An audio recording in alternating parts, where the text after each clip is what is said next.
My name is Natasha Antolini, and I'm the head of marketing and communication of the French Institute in London.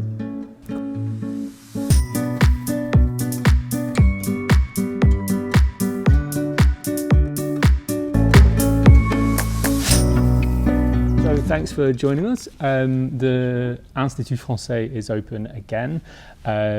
Can you talk to me a bit about the period that we've just gone through and how the Institute continued to work during the lockdown? Yeah, so we had to close the French Institute mid-March in just a few days, and we organized our activity online in just a few days as well, so it was quite challenging.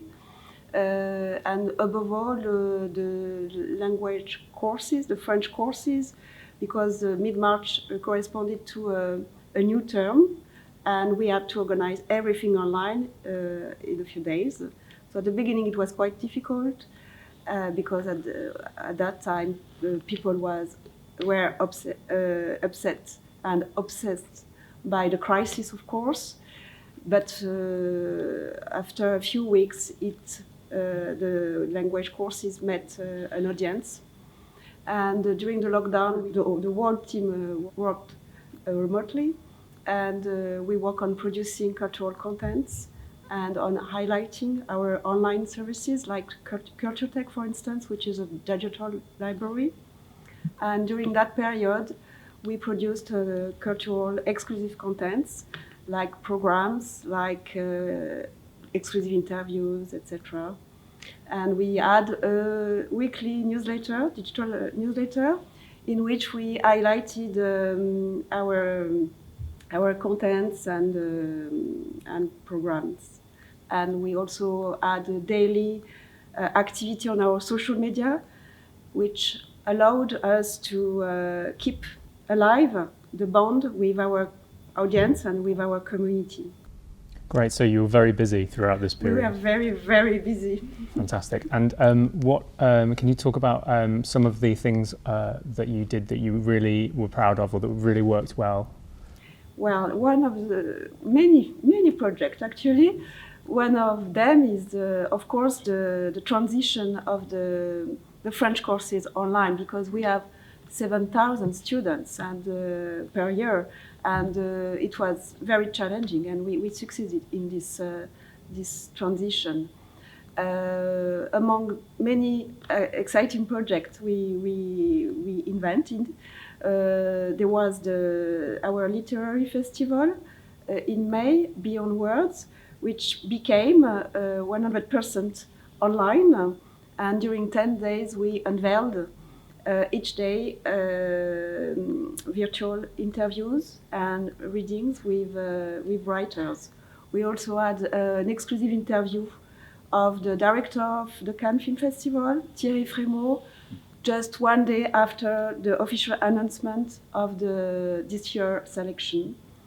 And in June, we had an amazing series of readings, by Michael Morpurgo, who translated Le Petit Prince, The Little Prince, by Antoine de Saint-Exupéry.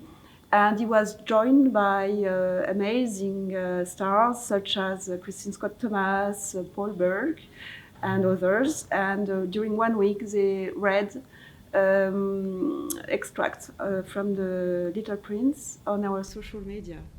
Oh, wow, yeah. I saw that. I really enjoyed that. It was great. The Institute is now opened again. When did it open, and what is open, and what's going on now? So we resumed our activity mid-June with a service called the Click and Collect. So it's a service for the library, allowing the members of the Institute to borrow and to order documents, books, DVDs, etc. online, and collect them on site or to bring them back. So it started mid-June, and it still goes on. And at the end of summer, the 26th of August, we have reopened our cinema. So there was a big wait, a big expectation, I must say. And the first screenings were very well attended. So we have been open now for almost 1 month. And then a few weeks later, on the 3rd of September, we opened our Café Tangerine restaurant. And last week, we had our very first live event, which was a discussion literary discussion with 3 writers, French writers based in London. And it took place in our library. And it was our first live event and also our first hybrid event. People were about to attend the event and also to follow it online. Great.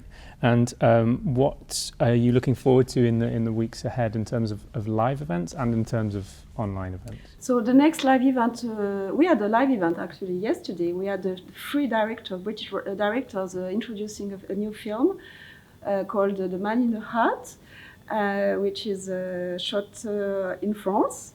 And we have a few Q&As following films scheduled. And our next important live event is a live concert with a pianist and a cellist. And then we have a few festivals, plenty of festivals actually happening, film festivals. Among them, there is the London Film Festival starting on the 7th of October for 10 days. We'll have 12 UK premieres.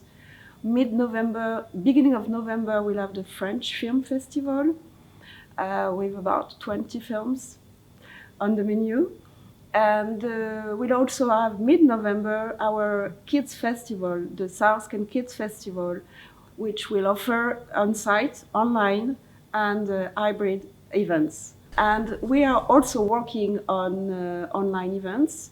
We have online reading groups and a new series called Drink and Draw around the comic books. Yeah. And we are also working on a series of debates on contemporary issues ahead of our Night of Ideas, which will take place on the 28th of January. That's great. And in terms of your presence in the Institute, how long have you worked here and how long has the Institute been around? So the Institute has been around for more than 1 century, which is not my case. But I've been here for ages. I've been working for the French Institute for 19 years. So it has changed a lot. It has always been full of projects and ideas, and it continues. Among the forthcoming events and main projects, I forgot to mention our next project called Connection, which will accelerate the digitalization and modernization of the French Institute. And it includes the renovation of our foyer, which will be equipped with tech facilities, and it will allow the audience to access cultural contents online, and it will help the different security measures we are taking at the moment, like e-ticketing, social distancing, etc. So the French Institute has to take this next step thanks to this Connection project. And there is at the moment a fundraising campaign, and we still have £200,000 to raise. So it's a call. And what measures have been taken for people coming here during the crisis in terms of their health and safety? So the online booking is strongly encouraged, and the software used allow people to sit in a distance way in the cinema.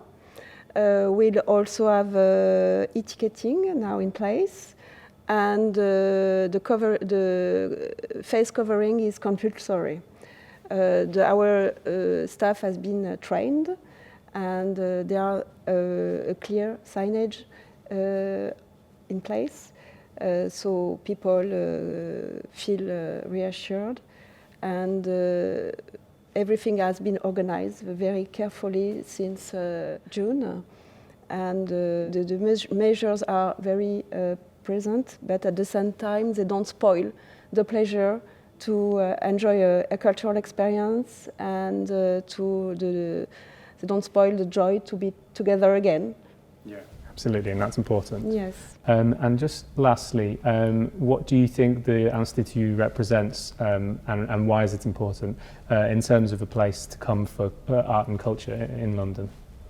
Well, it's going to be more and more important. It has always been in the landscape for more than 1 century, and now that we are in uncertain times, it's going to be more important than ever.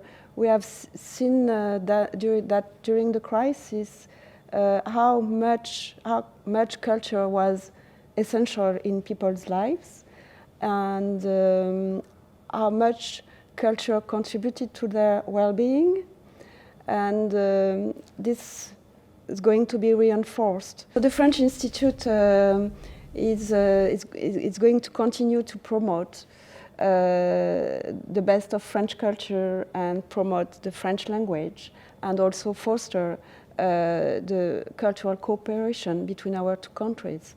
It also champions cultural diversity, which is very important. And it's important to say, it also plays a unifying role among the French community.